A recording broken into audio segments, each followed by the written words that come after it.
Hello, and welcome to this informational video about TTP, or Thrombotic Thrombocytopenic Purpura. TTP is a rare disease with many different symptoms and can occur suddenly. We would like to start out by explaining the symptoms that can occur with TTP. We distinguish between symptoms that you suffer during an attack and symptoms that you may suffer after an attack. Symptoms that can occur during an attack are fever,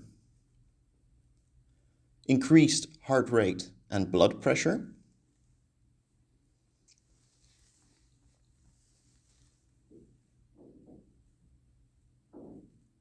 confusion,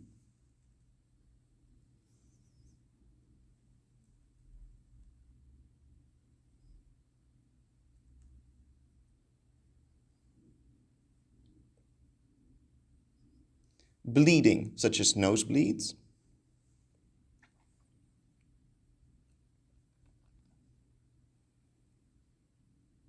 bruising,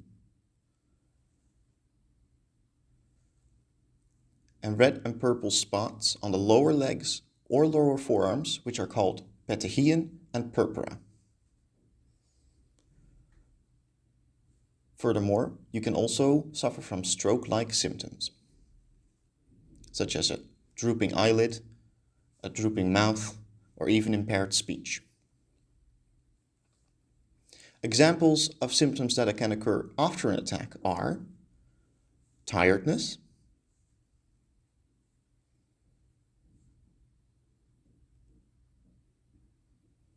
muscle weakness.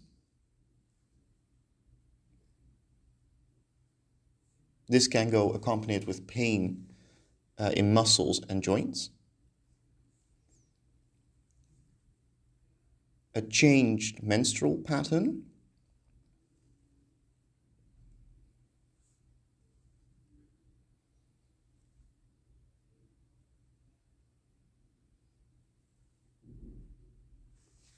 Furthermore, you can have concentration problems and impaired short-term memory problems.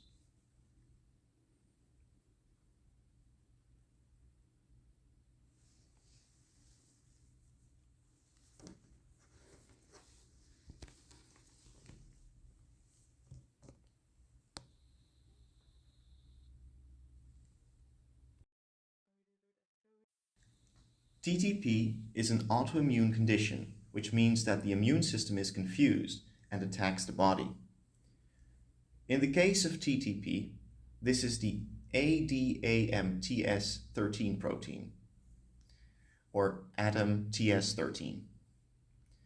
ADAMTS13 cleaves von Willebrand factor. This is a molecule that is important for proper clotting. Because it does not get cut, von Willebrand factor continues to consist of a long strand. Platelets stick very easily to these strands, causing them to clump up. This can form clots. Because the platelets clump up together, a blockage occurs, especially in small blood vessels called capillaries. This blockage is called thrombosis.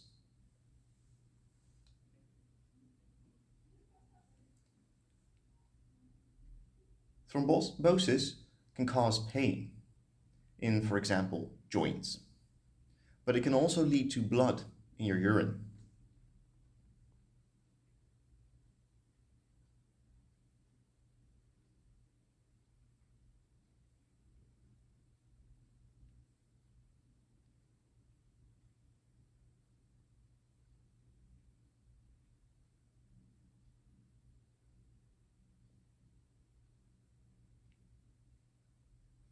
Due to the many thrombosis clots, only a few functioning platelets remain. This makes you more likely to bleed and bruise. You can tell by the red and purple spots on your lower arms and lower legs.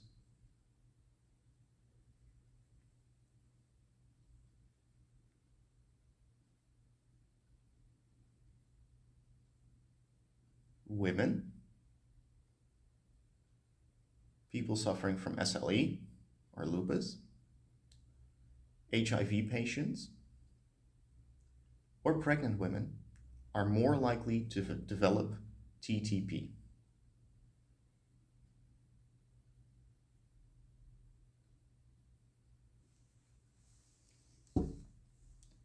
There are also certain medications that can trigger TTP, namely anticoagulants, antibiotics, or antimalarial medication.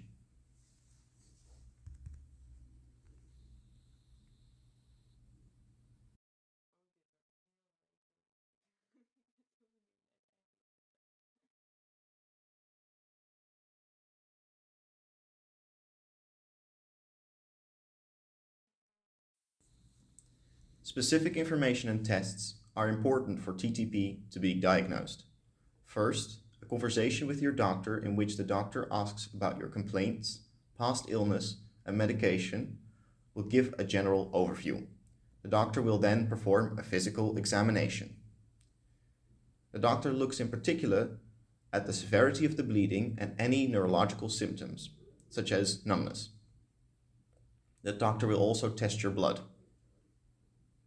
Here, your doctor looks at different values such as complete blood count. This is a test that measures red blood cells, white blood cells, and the platelets in your blood, because patients with TTP have fewer red blood cells and platelets. Bilirubin, this is a protein that occurs in the blood when red blood cells are damaged. People with TTP have more bilirubin in their blood. Blood smears, your blood is examined under a microscope in which people with TTP have fewer platelets that can be seen, and certain red blood cells are even broken down. Furthermore, creatine and lactate dehydrogenase is measured. In addition to testing kidney function by creatine, kidney function is also tested through urinalysis. This involves looking at proteins and substances in the urine. Finally, the activity of ADAM-TS13 protein is tested in the laboratory. When ADAM-TS13 is not present in the blood, the diagnosis of TTP can be made definite. In the video now, we will give an overview of all the different tests.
The treatment of TTP focuses on fighting the deficiency of the ADAM-TS13 protein. The treatment aims to supplement ADAM-TS13, but also to inhibit the formation of antibodies against ADAM-TS13. This is done in 3 different ways. First, a plasma exchange is done, called plasmapheresis. During the treatment, your plasma, containing the antibodies against ADAM-TS13, is replaced by the plasma of a donor. The donor's plasma has a normal amount of ADAM-TS13 and contains no antibodies.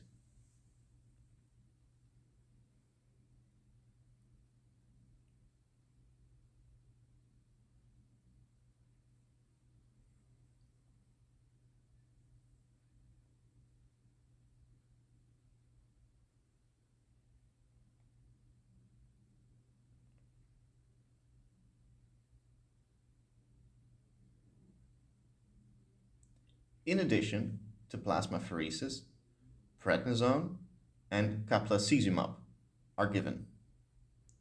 Prednisone is an immunosuppressive drug that stops the dysregulation of your immune system. This helps against forming the antibodies against ADAM-TS13.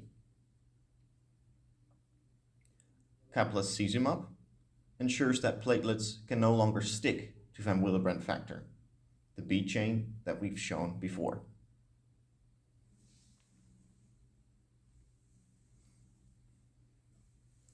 If, after starting this treatment, the immune system does not stop producing antibodies, the treatment will be extended with other medicines to ensure that your own body's defenses are suppressed. Rituximab is then the first choice.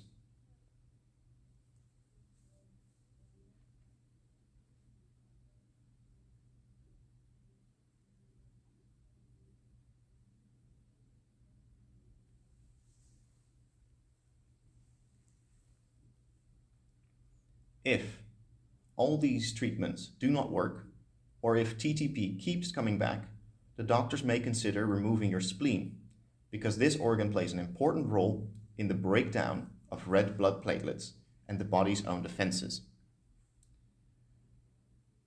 Once you have experienced a TTP attack, there's a risk that the disease will come back. The chances of this is approximately 50%. This often happens within the first year. Some patients have several attacks per year, while others will only have one or two in their whole lives.